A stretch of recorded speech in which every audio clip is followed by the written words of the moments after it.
A bird sang this song to me. There was a message in its melody.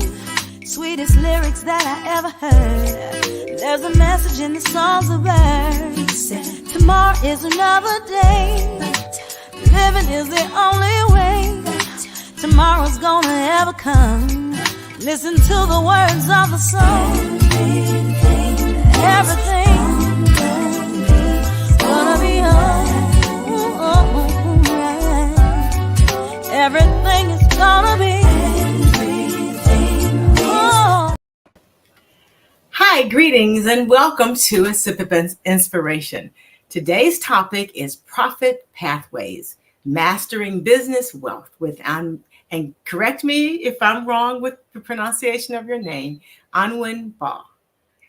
Perfect. Got it. Perfect. So, welcome everyone. This is going to be an exciting episode because we're going to talk about having your business and actually setting up your business for wealth.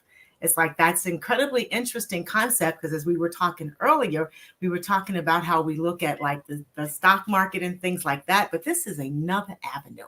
But before we get started, we're going to do some housekeeping. My website is champagneconnection.com. As I always say, go to champagneconnection.com. There's some free items there. There's actually some merchandise too if you're interested in it. But I want you to go there and I want you to shop and have fun. Oh, someone asked me last time if my books were there. You can purchase the books off of my website and you can also go to Amazon. I've got to thank my sponsor. So as I always get my little piece of paper, I want to thank the Resource Industrial Supply Equipment Company. When you need a supply company to rise to your needs, call Resource Industrial Supply Equipment. They have been sponsoring me for the last 3 or 4 years, and I'm just grateful to have them. So now, with that, I'm going to introduce our guest. Our guest is a business wealth strategist, and she's committed to empowering CEOs in their financial and business journeys as they scale. Overcoming personal financial challenges taught her that true wealth lies in smart management and strategic growth. She leverages her expertise in investment banking and financial coaching to guide you not just to envision, but to actually achieve the financial freedom and success that your hard work desires. So thank you very much for joining us today. And I'm glad to have you. You know, I love to talk about finances. And then when you turn around and mix that with businesses too, I think that is something that everyone always needs. Oh, thank you so much for having me. I'm excited to be here and share everything I can around, again, leveraging your business to build wealth, to generate wealth, and to maintain wealth as well. So let's get down to this. So your company is founder of Wealth Fluency. So tell us what you were thinking when you named your company Wealth Fluencies, because that's as important as what you do inside your business. When I thought of the name, it was basically like when you become fluent in French or you're fluent in Japanese. And I was like, oh, I want more business women to be fluent with wealth. You know, just flow with it and it becomes part of your, your mother tongue, and it's not anymore a second language, so to say. Oh, that's fantastic. That's a great way to look at it. Cool. So let's get started. You know, whenever my audience knows that whenever we're talking about wealth and finances, I have a lot of questions. And I expect everyone listening out there to have a pencil and paper so that you can write these answers down. And you can also put in the chat if you like some questions. I actually am watching my Facebook off of my handy telephone like I always do for those of you who are watching it through Facebook. So don't say that you couldn't get your question in. So tell us, first off, who do you help and what are some of the first steps that you take when you're helping them with their wealth? So I mainly work with visionary business owners. So if you're a visionary business owner, you've got big plans for your business, I am the lady for you to help you actually not only have that business, but let the business support your desired lifestyle as well. Again, it's not recreating, the 9 to 9. Is you're creating something that is not only going to sustain you, but sustain your lifestyle, sustain your family, and also able to accommodate for the different things that life is going to throw at you. So how did you decide that this is where you wanted to be in this space? So this was many years back now, when I was still in investment banking, my corporate role. And what I found there is that when we were working with high net worth, so when I was on projects where high net worth business owners were part of, which is one thing I must highlight, most of the high net worth individuals we worked with had businesses. Just an FYI, they had businesses. So it was just how we went about the processes and how we managed their money for them, and also the things that I saw that they were bringing to the table when it came to them putting their money, putting their assets in private banks. These were individuals that, for you to be able to be a customer of a lot of these private banks, you need to have a minimum of 5 million disposable income. So it wasn't for your $10 deposit or anything like that. So these individuals had 5 million just sitting there that they were willing to, make it work for them. So a lot of the strategies that we're putting in place kind of got me thinking. A lot of these things had nothing to do with how much disposable income they had. Like, it was very, let's say out of 100%, probably 30% of it was the amount of money. Everything else had nothing to do with the amount of money. That is where kind of it came for me, that business owners needed to do what they were doing a lot earlier in their business and not wait until they're, 7 figures, 8 figures, global, multinational and all that. Right. So what are a few things that small businesses need to start doing earlier? Because as you say, we generally are taught or schooled to wait till you have so much in revenue before you start. So, and then if you're a small business, it takes you a lot longer to catch up. So what should they start doing earlier? The very first thing is, I always start with you. I know we hear this a lot, but you are the you in business. So it's understanding you, is understanding your money mindset as well, because a lot of the things that you're doing with your personal finance, you will carry it into your business as well. So it's understanding what your relationship with money is understanding your dynamics, it's understanding what triggers you when it comes to money. And when you have that awareness, how to leverage that. So I'm not in the school of you have to change. Like, life is too short for that. For me, is you understanding what you are and understanding what triggers you, and then how to leverage that. So based on my characteristic with money, how do I do the things that I do that is going to increase my wealth? And how do I mitigate? How do I put safeguards in place, boundaries in place for those habits of mine that are actually depleting my wealth, so that it doesn't actually impact my overall wealth building? So at the end of the day, you're still you, and you do not go through the guilt, because a lot of times we attach spending, we attach guilt to it, and then we give that negative energy to money, and it becomes, a catch-22, it becomes a loop. So it's putting things in place so that we do not attach that negative sentiment to money, so that we're able to then still carry on with certain habits like spending, but we know that we've already put boundaries in place, whether, it's a slushy fund, or whether it's a limit of how much it is that you want to spend, or whether it is you give yourself a time frame of when you spend, whatever that looks like. Is just, again, that is usually where I start from. It's always mindset for me. Okay, so what are some of the things that you find in common with people about money mindset? Money mindset. So usually it's around value, perceived value, and undervaluing yourself a lot of the times. Okay. That's what I see. So usually that comes out in your pricing strategy. Your pricing strategy, you could really tell by, okay, how do I value my time? How do I value my skill set? How do I value my experience? How do I think others see me? And usually that is usually quite skewed, and is being able to quantify that so you are comfortable. I know a lot of the time they like, go out of your comfort zone. I was like, you could do that with everything else, but not with your money. When it comes to money, we stay in our comfort zone. We don't go out of our comfort zone. If not, the 2008 bubble is going to happen again, and banks go bust because you're buying things you don't understand because you're going out of your comfort zone. So it's again looking at what does that look like. And also another thing I've noticed as well is paying yourself. A lot of business owners don't pay themselves. They don't pay themselves salary. They're usually the most hardworking volunteer of the company. Yes. That is another aspect. And another one as well is this I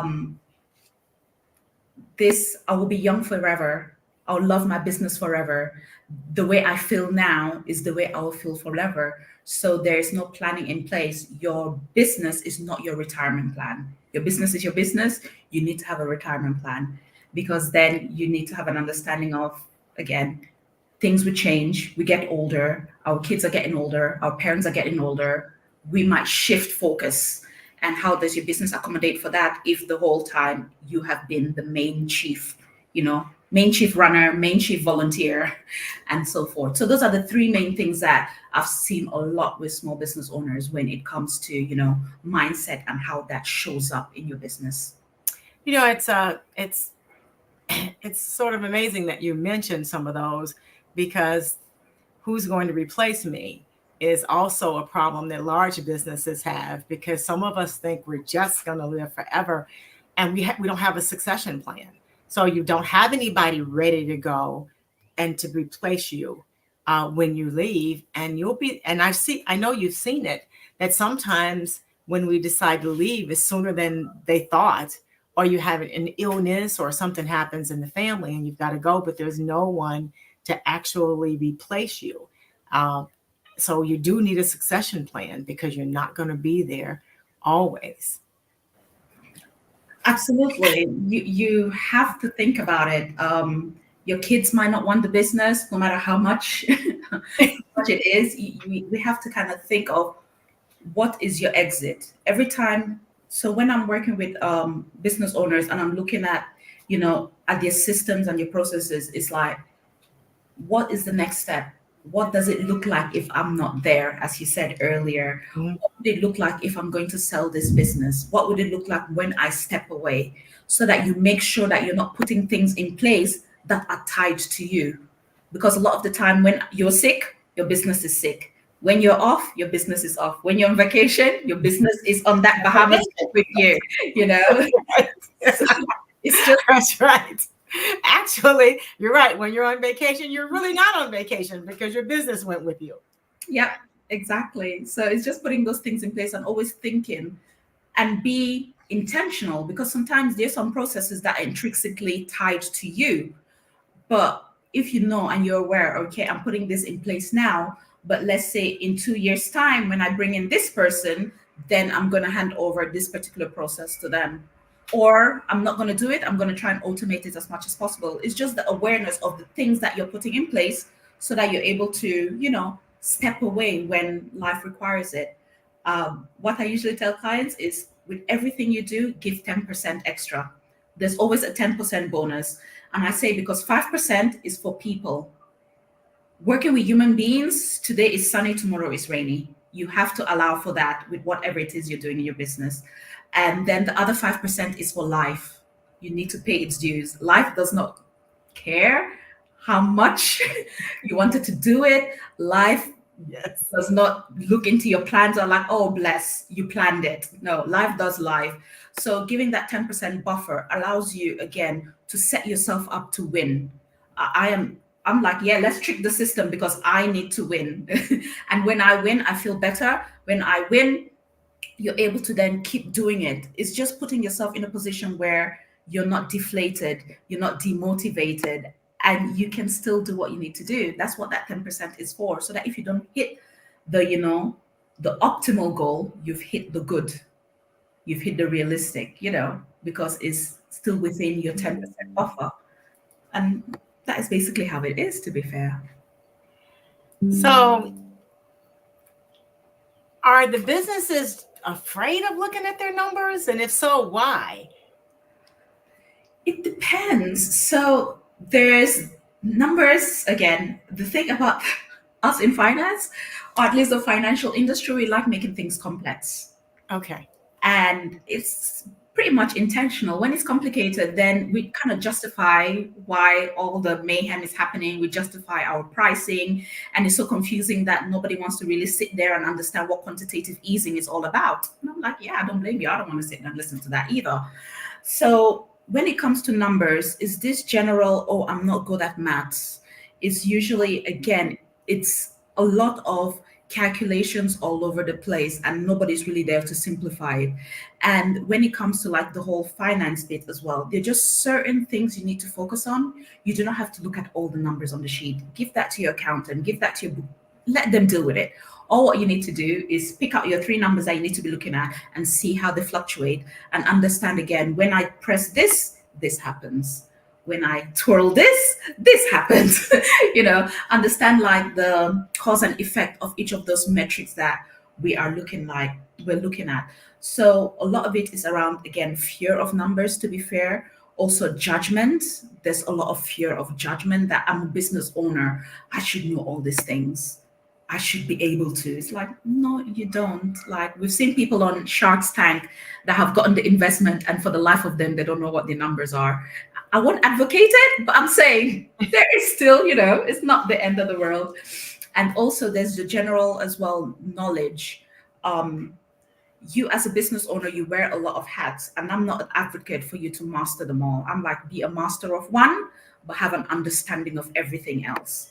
Because at the end of the day, you are still the CEO. You are the head, you're the decision maker. And the final thing is time as well. As you are scaling your business, you get busy. Yes. And don't have the time to kind of sit there and kind of put these things together. What I've found with a lot of the businesses I work with is you have 5 systems. You have your CRM, you have your sales funnel, marketing funnel, you have your sales pipeline, and they're all in different systems. And all these systems give you analytics. But then who is going to put all those analytics together to say, okay, this is what the health of your business looks like? So it's not the lack of not having the numbers, it's piecing it together, putting the puzzle together so there's a coherent picture. So it's just, again, for me, connecting the dots to be able to give you actionable insights in regards to this is where your business is at.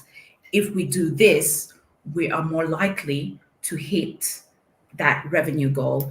And your forecast looks like this, so maybe you should employ that person in 6 months' time. Things like that, which you cannot get yourself by taking something out of ActiveCampaign, taking something out of your QuickBooks, taking something out of your Facebook ads to try to figure out, oh, this is what it looks like. Usually they don't have that let's say bird's eye view overall of what's happening. So I know people do, not just people who own companies. So those of you who are listening, it's personal too, as we do avoid looking at our numbers, no matter what they are. So that's a great way of working with businesses, to have that CEO actually understand which numbers, as you said, are really important, and then the other, and which stuff he can pass off to his accounting people, because you can't do everything. So do you have a system that you take your clients through, and do you modify it for each client? Yes, I do. So it's the ROI roadmap. So, and each step is it's a journey that I take the customers through. And depending on where you are in your business, depending on what those goals are, what my goals for the next quarter, for the next 5 years is different from the next business owner. So when I start with R, is around rewriting. So we rewrite your goals, we rewrite your money mindset, we rewrite those lifestyle values and choices that you want for yourself. We look at all those, and we kind of, is the vision part where we start, like, okay, this is the vision. This is what good looks like for me. This is what wealth means to me. This is what success tastes like. And I need to kind of get you to feel that, touch that, see that, so that then there's a lot of clarity in regards to everything then kind of feeds to that vision. If we want to have a 4-day week, then maybe, I don't know, deciding that you're gonna, do a live every day of the week might not necessarily, pan into your 4-day week vision. So just little things like that. So that is what I do at the R, and that's where we always start. Then I go into O, which is optimize. And this is where now we start optimizing it. We start doing your road test and making sure that your business is good to go. So here I'm looking at your systems. Are your systems optimized? Because what's happened, if you're familiar with AppSumo, when AppSumo came out, I was one of the AppSumo junkies. I used to buy lifetime deals because I'll get this system. I'm going to use this. I'm an AppSumo junkie too. Okay. Yes. Yeah, I understand. So we buy, Well, maybe you can help me. It's like, we buy all these things, again, with a good heart that we're going to use this. We're going to put this in our business and it's going to look like this. And then the next thing we know, we have this whole, product list of things we bought off AppSumo that we've not used. A lot of businesses are like that. They have a very tech-heavy tech stack, that they have a lot of technology, but they're not necessarily complete. They're not necessarily using it to its full potential, and they're not necessarily completing what it is that the business owner had envisaged when they bought that tech. So that's why I look at systems. Then I look at processes. Processes are very fragmented in between business owners, and there's a lot of manual handover, like passing it from one thing to the other. And if one person forgets, that process kind of gets stuck as well. So it's looking at that and seeing that your process, again, you always start with your process. If I was going to do this manually, what is it going to look like from beginning to end? Then your systems come in to support that process. Usually it happens the other way around. We bring in the system and we're like, okay, you're here, so I'm going to let you do this. We need to swap it. This is what I'm doing. He's talking about me. I bring in AppSumo and then I figure out what I'm going to do with it. Right. Okay. So that's basically it. And here as well, this is where I bring in all your data. So all your business data. I'm looking at financials, sales, operations, marketing, kind of bring it all together from all your different businesses and build a visual of what it is. And because I had your vision at the very top, I already have an idea of the metrics that we're looking at in regards to, okay, based on this, these are the things that we're looking at. We want to, increase your audience. Okay, then we start looking at different aspects of what those KPIs look like for that particular goal. So it's building basically a CEO automated dashboard. That's what I build, so that you're able to go in and see exactly what it is that you are looking at in your language. I'm not gonna, put a P&L in front of you, be like, yes, I've done my job, here's your P&L. No, that usually doesn't help anybody. It's like, okay, what do I do with this? What does it mean? Break it down. So I try to leave all that in the background and just give you a clear story of what's happening in your business, so that you can go in, look at the dashboard and actually make business decisions. And I make sure I always check in with you every month to say, okay, this is what I'm seeing from your data. These are some actionable insights that I would recommend. And then you kind of take it from there. So it's a lot around implementation. So that's all optimizing. It's very hands-on. We kind of leave the brain and the mind and we go into the hands. And then now we go into the I, which is investing. The whole idea around the vision and the optimization is that we're getting in more money, we're increasing our profit margins, we're getting more time. So now what do we do with this more money, more time, all these mores? What do we do with all these mores in our lives? And that's what investing is all about. So when I talk about wealth fluency, is basically now we've used our business to increase our disposable income, so that now we have our business, which is our wealth generator, and we can expand into different product lines, again, more wealth. Or we can take our disposable income and put it in another wealth building vehicle, stock market, or you might fancy property, you go into property, or you might fancy royalties. So you might go into music and writing and all that. Again, it's putting you in that position so that you're spoiled with options. Mm-hmm. That is what my whole investment thing is all about. And it's thinking about, okay, what does my exit look like? What does my retirement look like? I know we don't like talking about that, but what does my will look like as well? And start formalizing this, start having even a draft in your mind, so you know, okay, this is what it's going to look like. And you do not understand the peace of mind when you're like, oh, it wasn't that bad. It's actually in place. I'm an adult. CEO. That's right. Oh, and it sounds like a fun process too. So, because you're actually helping them work through, every area of their life. Like, how is the business going to look? Who's going to replace you? They're getting ready for that. And then what do you want to do with your money outside of that to build more wealth? Because I think a lot of small businesses get stuck with just making enough money to make sure that their business is going to stay alive and afloat. So they don't get a chance to look at what can I do to build more wealth for my family or me. Yeah. A lot of businesses give you an income, they generate income, but most of them don't build wealth. So you can pay your bills, and that's usually about it. Yeah. So when you start the conversation with the small businesses, just out of curiosity, are they surprised or are they a little nervous about starting it because you're talking about revamping everything that they're doing? And I know from my own experience in working with clients, when you start talking about their money mindset, it's like, oh, wow, it's like, it's too much. So how do you handle that? You got a beautiful smile, so I imagine that works for you. Oh, thank you.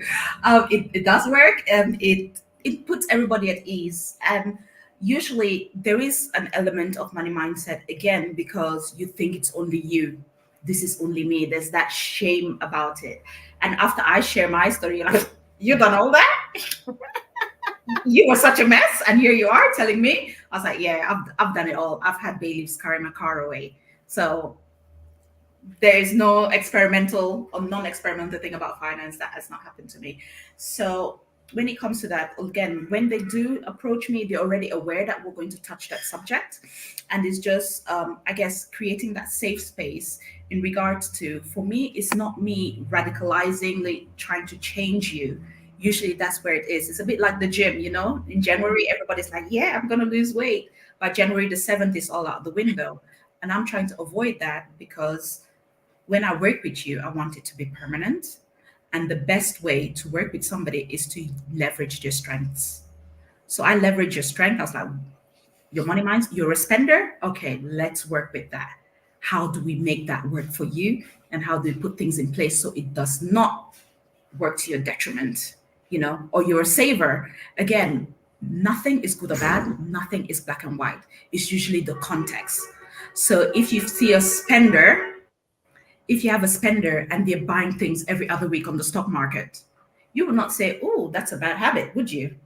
But then if you see the same spender and they're every other day at Macy's, you'd be like, oh, that's a bad habit.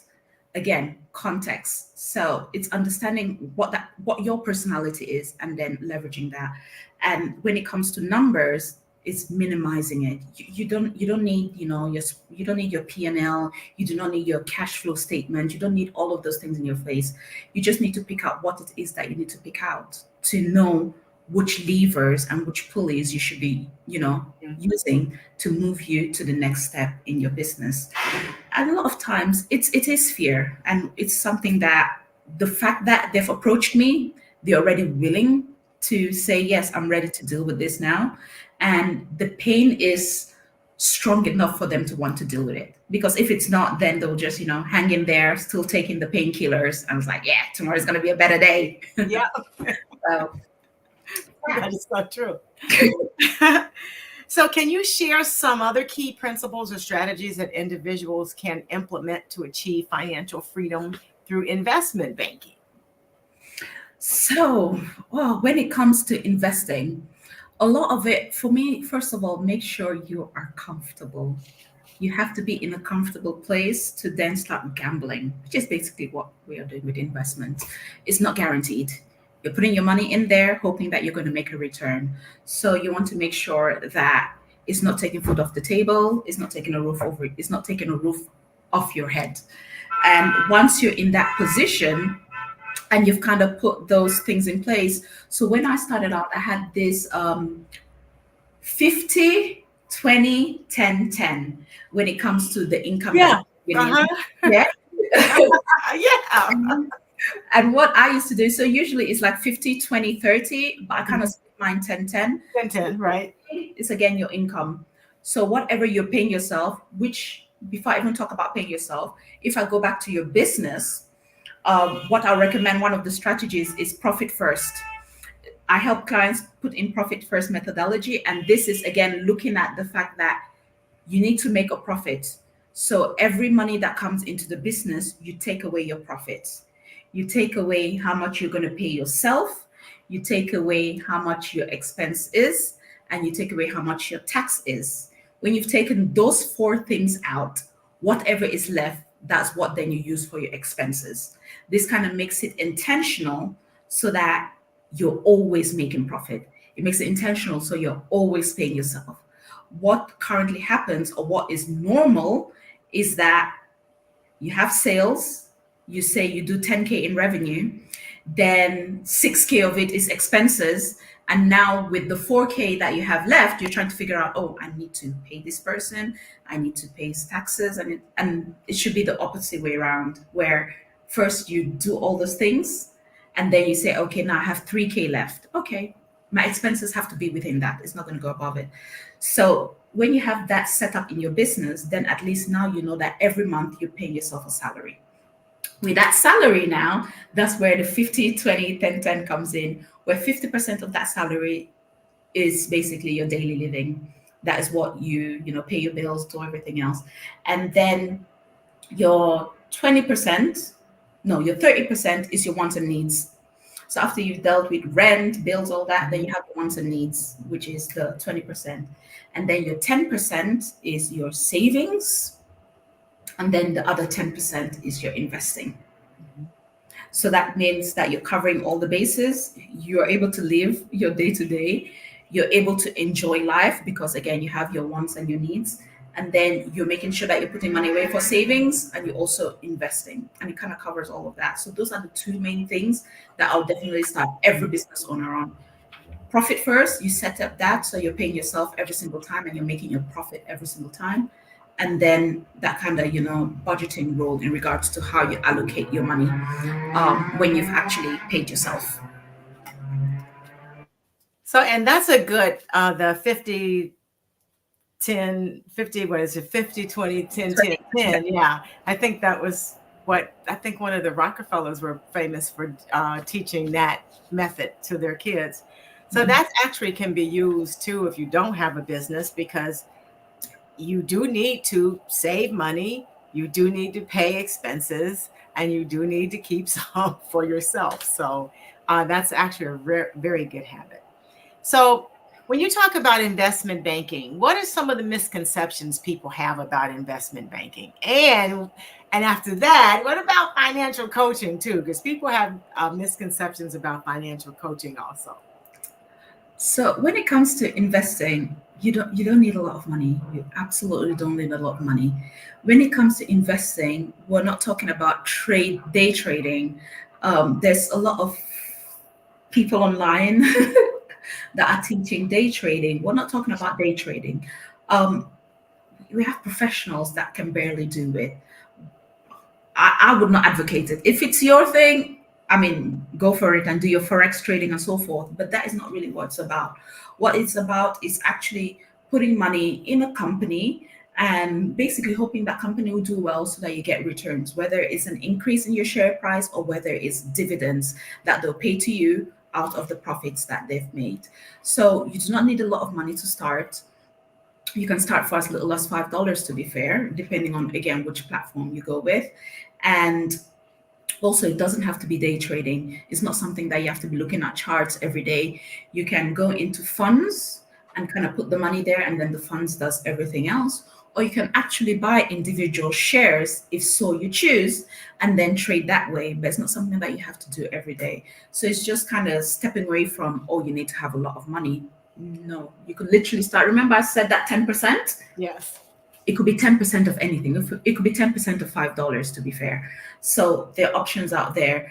And also the stock market is being democratized the last few years.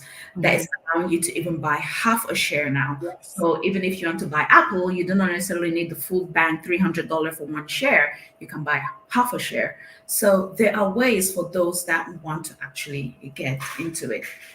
And you do not have to go through a banking system as well, because one thing about banking systems as well is that they're not open market. So if you go to Chase, Chase is only going to offer you the products within Chase. If you go to JP Morgan, oh, they're the same people now, isn't it? Wells Fargo, Wells Fargo, they're going to offer you only the products that Wells Fargo is offering, and you'll notice that they're different. Instead, if you go to open market, literally that's what it is. The world is your oyster. You can kind of pick from there. So when you're going via a bank, you need to be aware of that they're only going to show you a selection of what is in their store. They're not going to show you, everybody else's store. So bear that in mind when you're going via a bank. And that is basically it, to be fair. What else? There are a lot of new online places where you can go and buy fractions of shares for stocks too. Are people really having luck with those? From what I could see, they are. It's nothing particular. It's the same old platforms. If you've been buying shares before, it's the same platforms. Some of them have started offering it now that you're able to buy fractional shares. Okay. So if you're already using, I don't think Robinhood does it. I don't use Robinhood, but I don't think Robinhood does fractional shares. But if you do, I'm trying to think of the American one. I can't think of their name. They do fractional shares. Yeah, there's several in the US that does fractional shares now. I think because some of the smaller companies that started doing fractional shares, they didn't want to miss out on that. See? So so for those of you all that are listening, when she says it doesn't matter the amount that you start with, the big boys want some of that too. So just get started is the key. Let's just get started. That is absolutely it. Get started now, not tomorrow, not yesterday, now. So how do you suggest people just sort of access or assess their financial goals and create a plan? That's scary to a lot of people. So what should they do if they're afraid to create a financial plan? And that's what they need to do. Because most people it's scary. They don't want to think about what they don't have. There is that, but you'll be surprised how much you actually do have. Not only in regards to money, a lot of the times we're looking at when it's finally money, but a lot of things kind of happen before it becomes money. There's a lot of potential before it becomes money. So we're only looking at the final when it's here, rather than all the things that we have. A lot of the potential we have, we're not tapping into, because we're looking at that one trickle that becomes money, and not this avalanche of things that we have in our life, what we've learned and our skill set. So it's kind of looking at that. And when we're looking at financial planning as well, it's very, very different between when you're doing personal finance and you're doing financial planning there, and when we're doing strategic financial planning for your business. They're quite different in regards to what it is that we look at. But if you're a business owner, all business owners need to have personal and business, whilst non-business owners just have personal. So it's being able to marry those two. So when we're looking at personal, we're looking at, definitely you being able to cover yourself for whether it's 3 to 6 months, 6 to 12 months, depending on what your scenario is and how much debt you have. And also if there are any loans that you have out there. And again, if you have things like mortgages, if you have things like kids, how old you are. One size does not fit all, although there might be a general rule. They're just different things and different things to aim for. Let's say for a business owner, one would recommend having 12 months of expenses, whilst, if you're young, single and unattached, they might say 3 to 6 months is good enough for you. If you have kids, they might like, okay, we might give you 12 months, although you're not a business owner, things with kids as well. So you kind of take that into perspective, but definitely we want to start with a minimum of 3 months. Always start with the minimum. If you can do more, let's do more. Because a lot of times when we go 12 months, it's like, oh my God. That is a good sum of money. If you're telling me my 12 months expense, I need to have it put away somewhere. But you need to have that put away, starting with 3 months, so that's easily accessible. Again, you do not want to be having to jump through hoops and sign multiple papers just to get to your money. So that should be easily accessible. Then now we start looking at that, 10% investing in regards to what does that look like and what is my aim for this?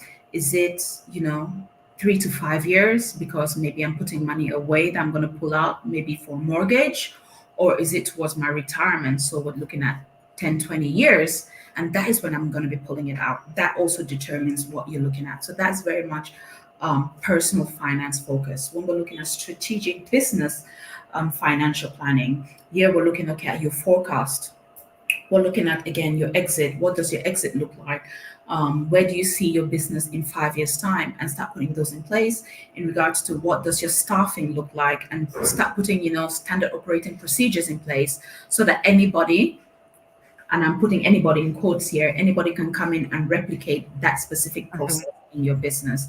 So we're looking at those things then and doing that forecasting in regards to, okay, this is what we're going to achieve, this is what we're trying to achieve, and these are the things that we need to do, and run different scenarios when, the economy is good, the economy is okay, and the economy is fantastic, and run those different scenarios so that you're not going to panic mode if anything goes outside of what we hoped for. And putting those in place, and then again, investing for the business. So we're going to invest in R&D, so that's research and development. Are we going to invest in innovation, and start looking at those? So that is what that would look like for a business. And you kind of have to bring the two together so that one feeds into the other as a business owner. So can you discuss some typical challenges that individuals would face on their journey to financial success, and how do they overcome them? Because I know people are listening and say, oh, that's a good idea. That's a good idea. Yes, I need to do that. Yes, I need to do that. And then when this is over, nothing happens. Inaction. That's right. Inaction is the very first thing. We have great ideas. We are bombarded with a lot of information. We're literally walking billboards. We have a lot of information, but we do not implement any of it. And that is usually the difference. A lot of what I've said now, I would not be surprised if you've heard it all before. And I would not be surprised if you've done none of it as well. That is basically the difference between the wealthy and the not wealthy. You basically start taking action. So the first thing is inaction, and not taking that step, and always future focus. A lot of business is like, okay, when I'm doing 250K, then I am going to start. When I do 6 figures, then I'm going to, when I have this, add one more client, I'll add one more, then I will do it. There's always the when I. Yes. So yes. That is usually with the business owner. And then the other thing as well is giving up. Sometimes you might go into a strategy, sometimes you might try something new and it doesn't give you the results immediately because maybe you didn't necessarily tweak it to fit your lifestyle, your business, and your DNA, so to say. So you give up, or you do not run it long enough for you to be able to, see if it actually works or not. So giving up midway is one of the other things as well, where for me, for example, I could only work with certain business owners that have reached a certain threshold and have had their business for a certain amount of time. Because what I've noticed is that, like, when I'm with younger businesses, when I used to work with younger businesses, when they hit a snag, they start dropping things. Okay. They start considering things a luxury.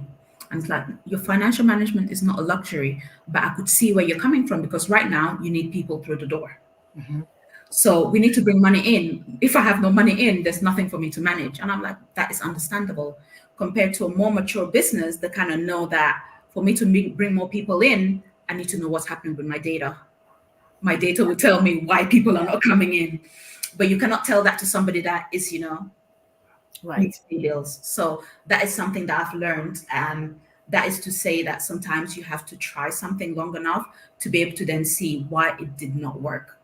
And when you don't, you just keep repeating the same cycle and you keep giving up because you've never gotten the answer to basically this hypothesis that you've been trying, this question that you've been asking out there. So does that answer the question? Yes, it does, because people do give up quickly.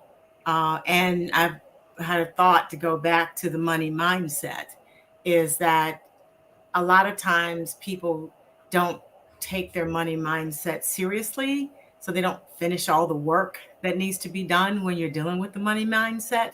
So then it's easy to stop when you hit a bump in the road, or it's easy to keep going in a direction that's telling you that that's the wrong direction, because some people think that they can literally overcome and just push that boulder out of the way, when maybe that boulder is a sign that they need to do something different.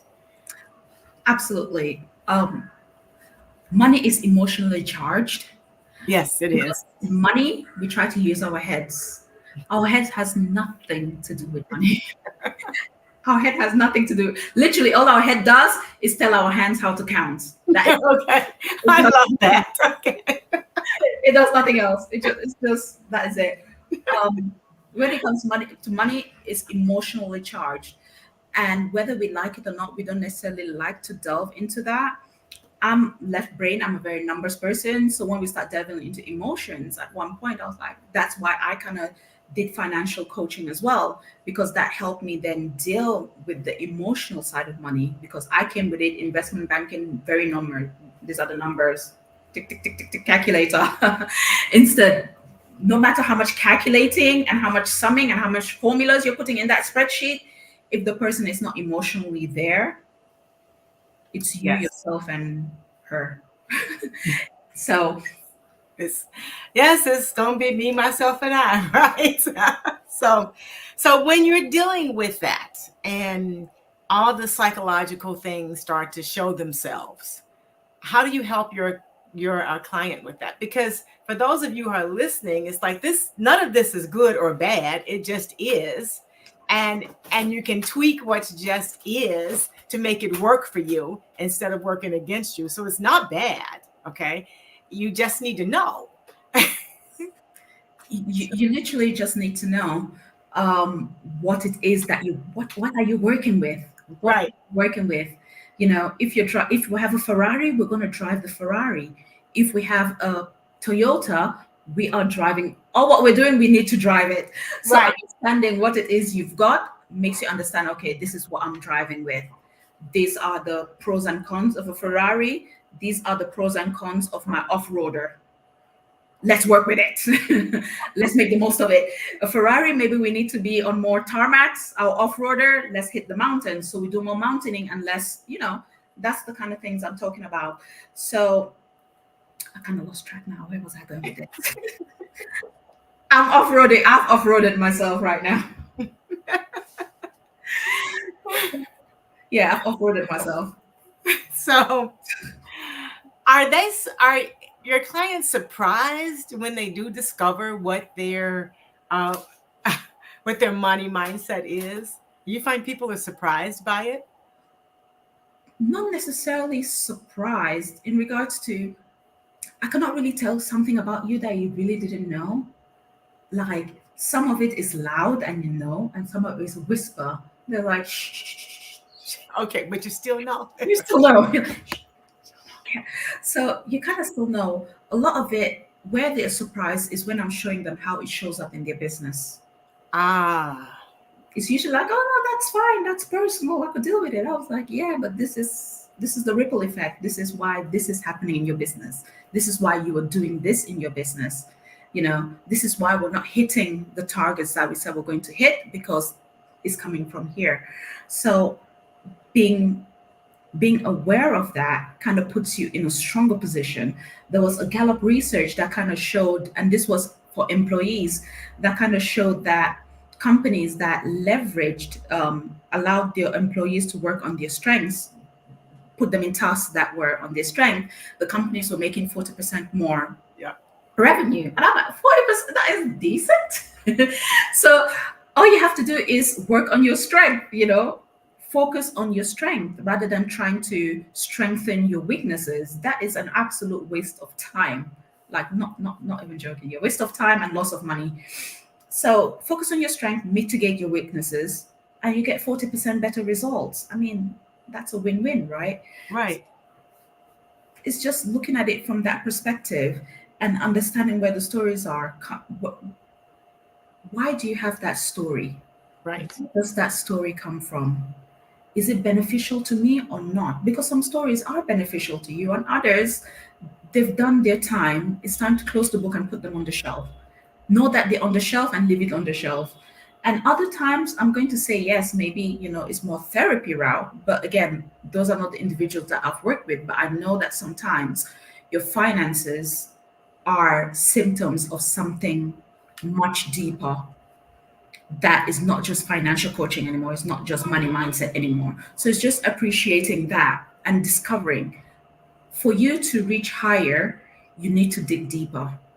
There is no two ways about it. Yes, that money mindset shows up in every single thing that we do. It shows up in every single thing that we do. So and as you said, sometimes it's loud and sometimes it's like, shh, we don't want anybody to know, right? and I always tell people, like, and you see people out using their money, exchanging it for things that they know that they probably shouldn't buy, but then they have the whole conversation at the counter. I shouldn't buy this. This is stop upsetting the money. The money's here already. Just enjoy it and move forward. Absolutely. Whether it's personal, you see that happening a lot as well when business owners need to pay their taxes. They have that same conversation.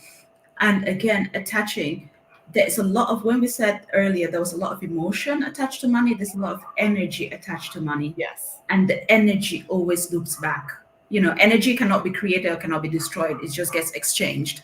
That is like the law of physics. Right. It only gets transformed, as you said. You're right. You can transform it, but you're not getting rid of. No, and we have to be cognizant of the kind of energy we're attaching to every transaction that we're making with money. And what we're trying to do again is almost position ourselves to win.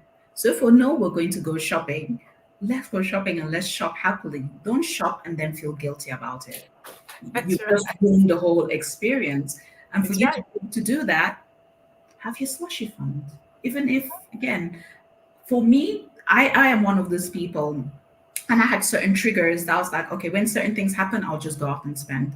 But what I noticed when I started looking back was that it happens maybe 2-3 times a year, give or take, when that thing happens and you just go out and buy 10 pairs of shoes. And I'm like, last I checked, I'm not a centipede, but hey, I'm buying them all.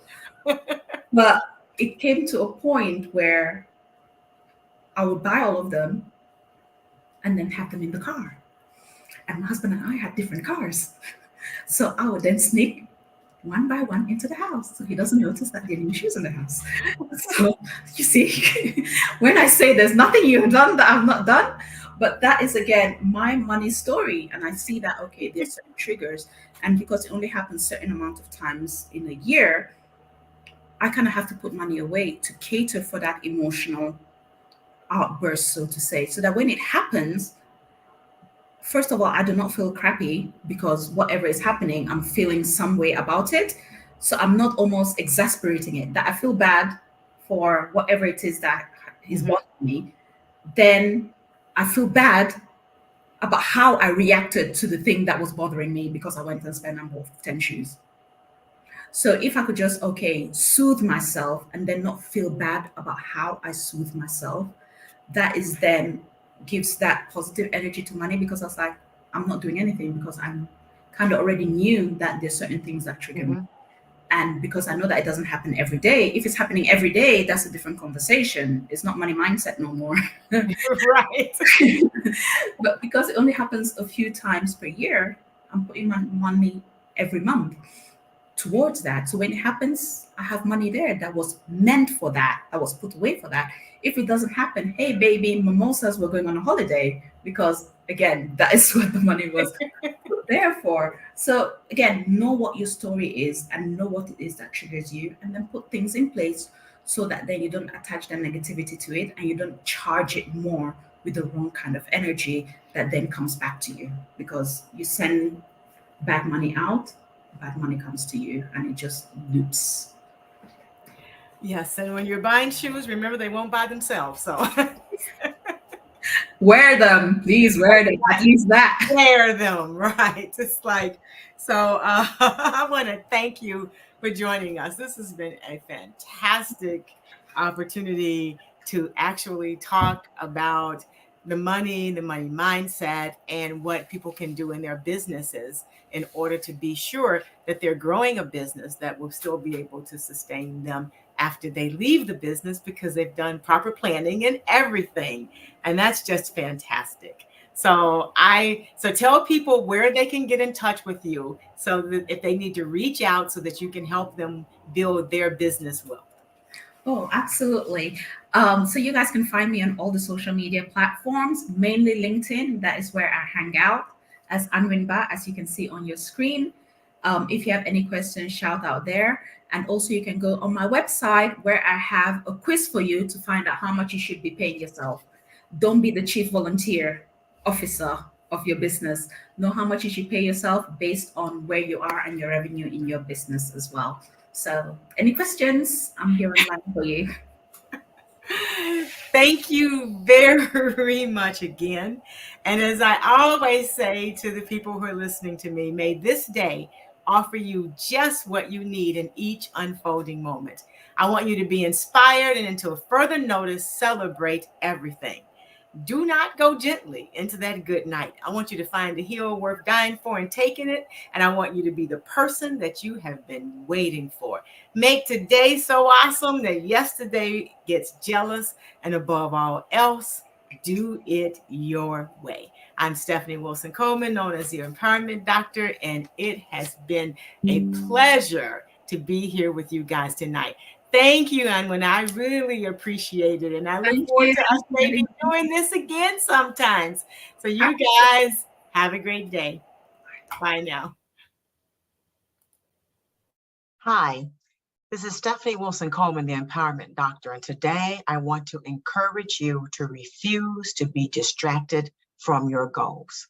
Today I want you to affirm, I put my attention on my goals. I reject all distractions. My focus is exactly where it belongs. I choose my decisions and actions based on my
Life's too short to drink cheap champagne. So I decided to buy me